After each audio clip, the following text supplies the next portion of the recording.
Have you ever felt lost in endless cycles, where each day seems like a complex strategic match? Life can often appear as an intricate game with its own regulations, trials, triumphs, and draining losses that leave us fatigued. We perform our parts as players repeatedly, driving ourselves onward, attempting to conceal any misstep.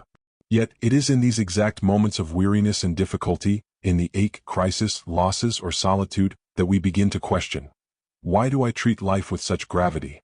If life were merely a game, would everything change? Viewing life as a game isn't about making it trivial. It's about confronting every challenge with competence, adaptability, and proactiveness. It's the serenity and liberation found in Stoic philosophy. As Marcus Aurelius once wrote, "You have power over your mind, not outside events." Realize this and you will find strength. When you comprehend this, you are no longer a casualty of the game. You become the one who controls the board. This video will help you perceive life through the perspective of a game and reveal key strategies for engaging with it wisely, using Stoic insight. When you find the bravery to look inward, you'll learn that genuine peace and understanding always start from within. 1. Life is just a game. Picture yourself in an immersive role-playing adventure. Each morning you awaken to a new stage. Sometimes you are the protagonist. Other times, just a quiet observer navigating a busy world. There are days when success elevates you, and moments when defeat is so overwhelming you feel like quitting, as if you have been removed from the match prematurely. But perhaps the most curious thing is how frequently we become so absorbed in these parts, treating each scenario with such intensity that we forget, this is all just a game. In reality, we are the player, not a permanent character. Have you observed how firmly you hold on to these roles? One moment you are a parent, another an employee. Sometimes you feel you must appear strong constantly, never revealing vulnerability. We perform different parts all day, every day, and often start to believe we truly are those roles. So when we face a loss, encounter obstacles, rejection, or failure, it seems as if we have been entirely defeated. But if you look more carefully, isn't it just the role that is injured while the player within, the quiet witness, remains intact and serene? Remember, life is not a heavy burden or a fixed identity. It is a sequence of experiences where you are both the participant and the spectator. The philosopher Epictetus once wrote, "Remember that you are an actor in a drama of such a kind as the author pleases to make it." When you understand you are only a temporary participant, you will feel more at ease facing any test. At that point, winning and losing, success and failure, gains and losses are merely parts of the journey, not the sum of your being. The answer is in learning to watch yourself, pausing briefly before you respond and asking, what part am I performing? Where are these feelings originating? You will find this awareness is the first essential skill for the game of living.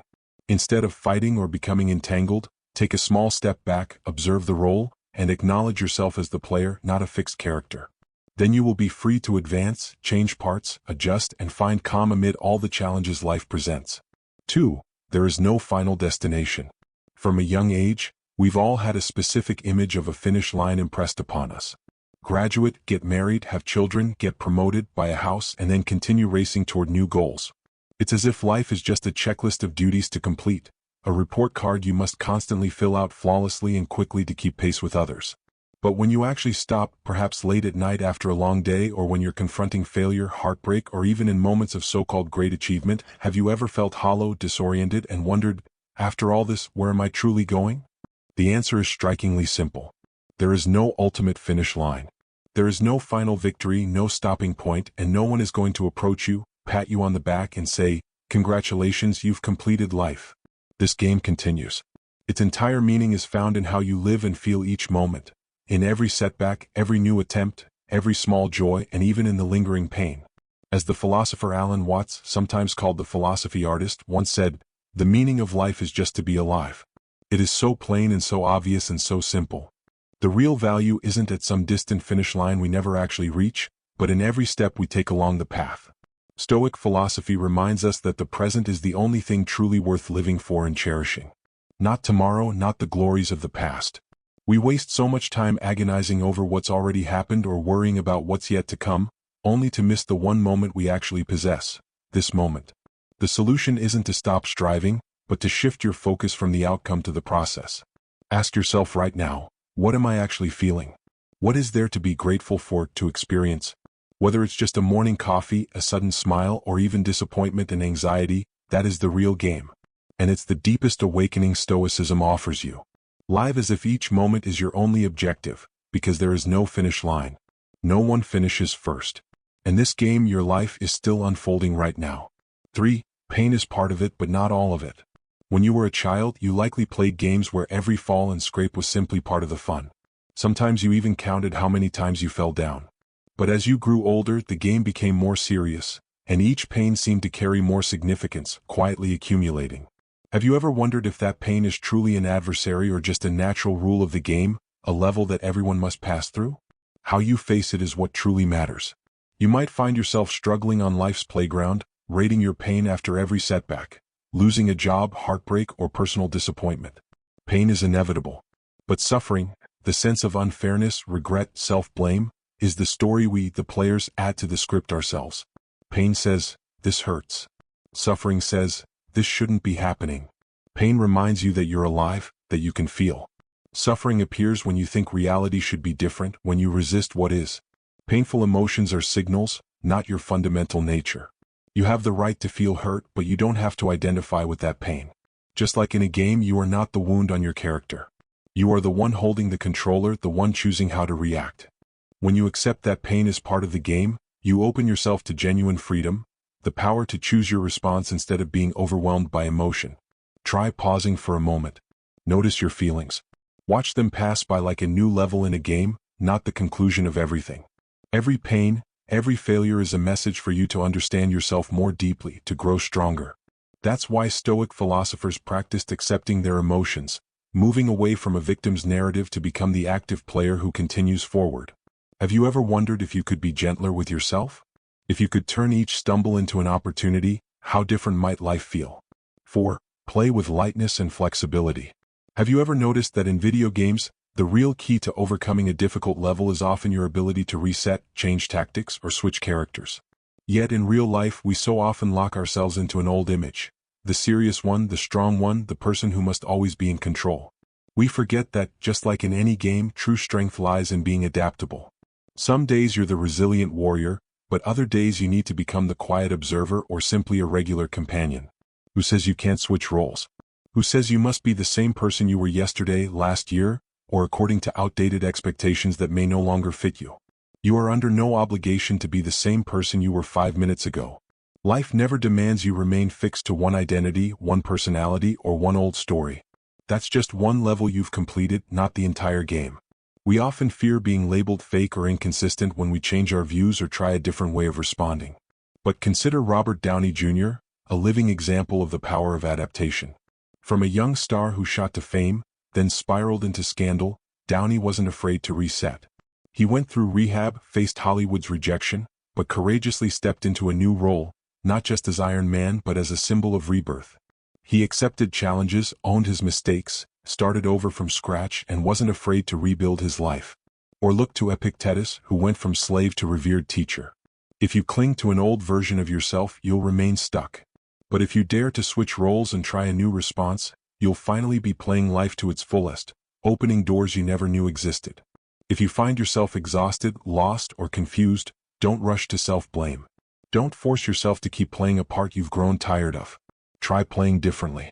Listen to new feelings, experiment with different reactions, or simply let yourself observe from the outside. That isn't weakness. It's the courage to live authentically in the present instead of being trapped by your past. Life, like any game, always asks you to experiment, learn, and change. Stay flexible. Play lightly with yourself. Who knows, you might just unlock a new level, a freer and wiser version of who you are. Counter writing. 5. Everyone is a part of you.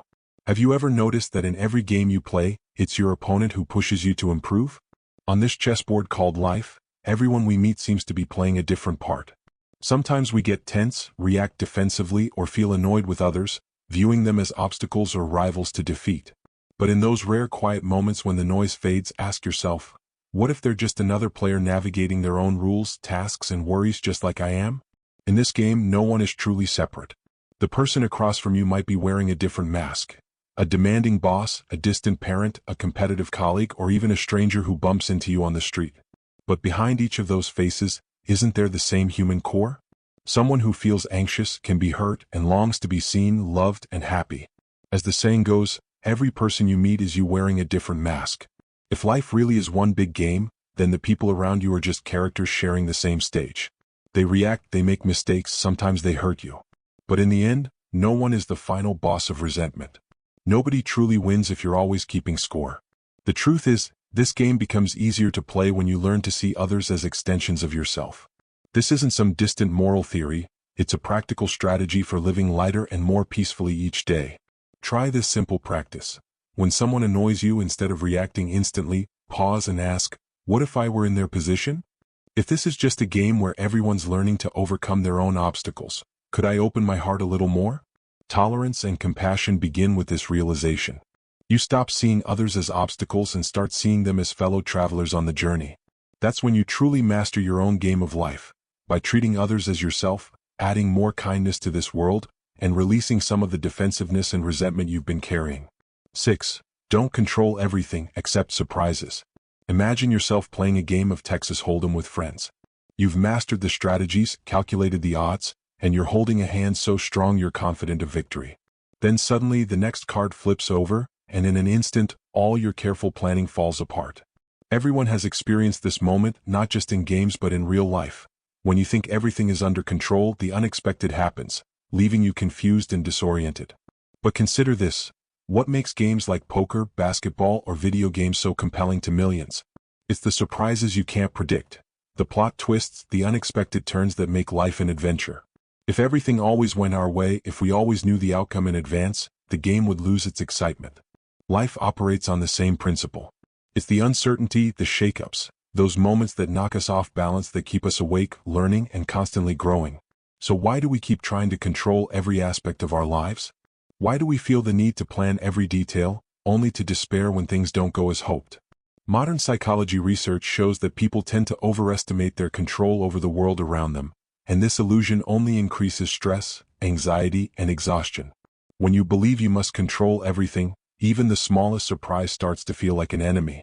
Stoic philosophy offers a different approach. Take initiative with what you can influence, but welcome the unexpected with calm and wisdom. You can control your actions, your attitude, your effort, but you cannot control the final outcome or the moves others make. When you learn to let go of what's beyond your reach, you discover that's when the real game begins. Peace and freedom don't come from trying to lock everything down, but from knowing when to release your grip and embracing the unexpected gifts life brings. Maybe what you need isn't a flawless strategy for control, but an open mindset that allows whatever card turns over to become the starting point for a new, more interesting journey. 7. There is no failure, only experience. Life is like a strange video game we've never seen the manual for. Everyone wants to reach the next level, everyone dreads the scratches on their achievement board. But if you pause and look closer, you'll realize every failure is actually just another attempt. Botched moves and unexpected collisions on this grand playing field, providing vivid feedback to our brains that certain approaches need adjustment. Think about it. Isn't it true that when you see someone excel, succeed, or break free, what stirs inside you isn't always envy? It can be a spark of hope, an encouragement for you to evolve as well. And when you live authentically, dare to accept failure and keep playing, you show everyone around you that moving forward is a real option, not just a theory. Each player belongs to a team larger than themselves, and true victory is when you not only reach your own potential but also inspire and pave the way for others to grow. Perhaps you've been afraid of being left behind, afraid that others' success somehow measures your own failure. That's a common mental trap, especially in a world where every achievement is displayed and compared like leaderboards on a screen. But the truth is, this game isn't just a single round of chess. When you focus on playing well, building your skills, and supporting others, your own game becomes richer and deeper. There's a transformation that happens when you realize that success isn't some rare prize reserved for a select few. Every time you have the courage to be real, to adapt, to humbly accept both glory and mistakes, you help raise the overall level of experience for everyone on this map. Just like in a cooperative game, the better you play, the stronger the whole team becomes and the more joy is shared. If someone in your life is winning, see it as an invitation. You too can give it a try, you too can upgrade yourself. Because the more skillfully you play, the more you help everyone else play skillfully too. Life isn't a scramble for scarce rewards. It's a place where each person can send out a wave of inspiration, opening new paths for others if you dare to live wholeheartedly. And then at some point, you'll realize that even as this game changes form, even as each person eventually switches roles, the cycle of inspiration, commitment, and growth never truly ends. 11. Death is just a change of role, the game does not end. In the grand game called life, everyone eventually reaches a transition we call the end. We grow up, we change roles, we transform from a curious child to a concerned adult to a father, a mother, a friend. And sometimes we become just a memory in someone else's mind. If life is a game, then what we call death is simply the moment when a player steps off the stage to take on a new role in another space. Your consciousness, your true essence does not vanish. It simply moves from one scene to another, from one expression to the next, like the unending flow of a beautiful melody. When one tune closes, a new one begins. Perhaps humanity's greatest fear is not death itself, but the sudden ending of all that is familiar. We fear leaving behind the roles we've embodied for so long, the strong father, the devoted partner, the reliable friend. We resist change. We hesitate to let go of what no longer belongs to us. But if life is a game, then every ending, every loss, every transition is really just you switching roles, changing costumes, getting ready for another performance. Embracing impermanence is the most important lesson in this game. When you realize that everything will change, relationships, careers, youth, even your very self, you stop desperately clinging to old roles. You start to live fully in each moment, cherishing even the smallest things, knowing that every chapter will eventually shift into a new act. That's when you dare to release what no longer serves you and welcome the new with freedom and without fear. You may have witnessed someone leaving the stage, a loved one passing away, a friendship ending, or a phase of life coming to a close. The sorrow is real, the sense of loss profound. But if you look deeper, you'll see the game never truly ends. What was once part of you continues on in another form, in memory, in your growth, in the actions you take today, in the lives you've touched. So don't fear the ending. Don't cling to old roles. Be brave enough to change, to accept, and to appreciate the impermanence of it all. Play wholeheartedly, and when the time comes, step confidently into your new role. Because in this game, there is no stopping point. And perhaps in the very moment you're ready to switch roles, you'll realize your consciousness keeps on playing, peaceful, free, and with nothing left to regret. Conclusion: your move. Finally, remember this: life is a grand game, and you are both the player and the very game itself. Every stumble, heartbreak, victory, or loss is simply another round, another challenge that everyone must face on the journey to maturity. But you don't need to force yourself to be perfect. Don't take everything so seriously, and don't dwell on failures for too long. Learn to play skillfully. Treat yourself with kindness. Allow yourself to be flexible and let go of pressure so you can experience real joy, peace, and true freedom. So what role do you want to play most in this game? What is your personal strategy to make each day more meaningful and ease pressure and anxiety? Have you ever applied Stoic philosophy to situations in your life? Don't hesitate to share your story, your perspective, or the things that weigh on your mind, because your experience could be the inspiration someone else needs to hear. If you found this perspective helpful, please like, share, and subscribe to the channel for more content about navigating life through Stoic wisdom. Don't miss out, because the game is always ongoing, and every day brings you another chance to master yourself and play more skillfully. The board is set, the pieces are moving. What's your next move?